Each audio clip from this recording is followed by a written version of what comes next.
Sé que a muchos les molestará que haya pedido la palabra justo este día, pero creo que es importante decir que la diversidad no se da en cambiarse el color de pelo todos los días o autopercibirse de un género distinto todos los días, sino que se da en la diversidad de opiniones y en la diversidad de pensamientos. Y es por eso que tengo que decir que me apena tremendamente que no se haya podido declarar al coronel Ibarzábal como ciudadano ilustre de la provincia de Buenos Aires, ya que era un soldado de la democracia. Murió en democracia, lo secuestraron, lo torturaron y lo asesinaron cuando no representaba ninguna amenaza en plena democracia por el Ejército Revolucionario del Pueblo. Le devolvieron el cuerpo a su familia pesando un poco más de 30 kilos. Los partes de guerra de ese momento decían que lo habían tratado correctamente, cosa que claramente quedó demostrado que no había sido así. Y digo partes de guerra porque así lo anunciaba el Ejército Revolucionario del Pueblo a cada comunicación que hacía. Y creo que es un deber para nosotros hablar también de lo que sucedía antes del 24 de marzo de 1976, sobre todo para las generaciones más jóvenes como la mía, que durante mucho tiempo crecimos con un solo relato. Hay que contar también que aquellos que algunos llaman jóvenes idealistas se armaban y salían a la batalla, y creo que ese discurso de jóvenes ilusos, como lo quieren hacer ver, creo que ni siquiera a ellos mismos les gusta que lo traten así. Tampoco quiero dejar pasar de que justamente en la historia argentina, la primera presidente mujer que tuvo Argentina fue Isabel Perón, que hoy está exiliada justamente por la parcialidad con la que se ha contado la historia y con la complicidad también de muchos sectores de izquierda, incluso del peronismo de izquierda, para contar esta historia y que participaron en la caída de su gobierno. Y es por eso que la política justamente tiene que hacerse cargo.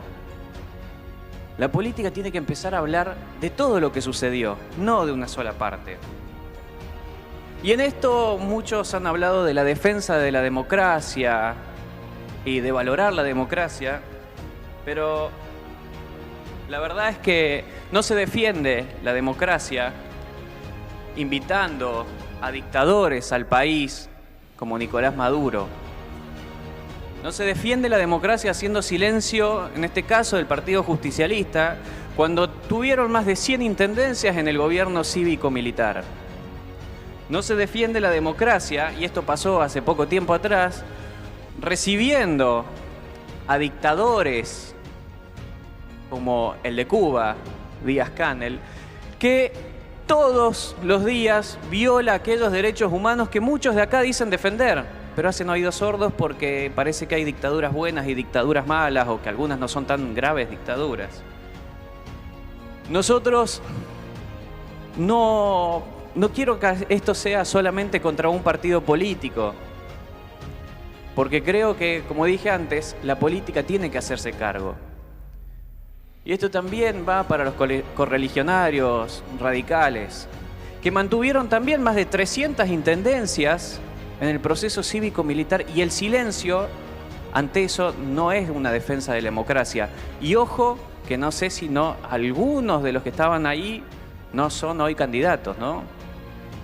Tampoco es democracia hacer silencio y no repudiar, y discúlpenme, pero lo tengo que hacer, cuando un presidente se pasea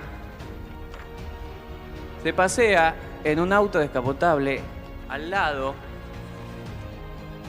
de un asesino, torturador y dictador como Fidel Castro.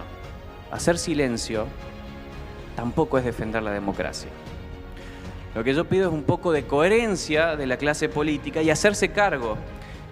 Y ojo, no intenten tergiversar mis dichos ni decir acá que el espacio de Milei o el diputado Sotelo defiende la dictadura, porque estamos lejos de eso. Nosotros repudiamos todos los delitos que se cometieron de un lado y del otro.